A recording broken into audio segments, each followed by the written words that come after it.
Ginagawa ng parents kapag mataas ang grades ng anak sa school. Kumakain agad sa labas. Sa restaurant. Nagse-celebrate sila. Yeah, celebrate. Nagse-celebrate, kumakain sa labas. Survey. Wow! Oh.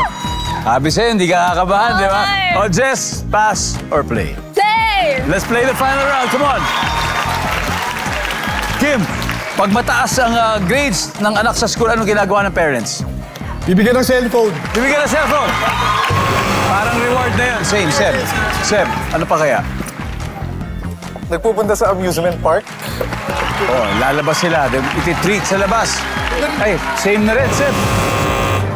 Team Pataba, pahatid na kayo. James, ingat. Anong ginagawa ng parents kapag mataas ang grades ng anak sa school? Siyempre, sinasabihan mo na ng congratulations. Yun mo. Bago i-treat sa labas, pinupuri. Kakausapin yung anak, di ba? Kakausapin. Congratulations. Good job, anak. Nandyan ba yan? Meron yan. Hoy! Wala. Mahalaga to, Yulin. Kailangan makuha niyo, Bricks. Ano kaya? Pinapasyal. Ha? Pinapasyal. Pinapasyal? Anong ginagawa ng parents kapag mataas ang grades ng anak sa school, Marlon? Pinagmamalaki sa mga kaibigan. Okay, Kevin? Binibigyan ng star.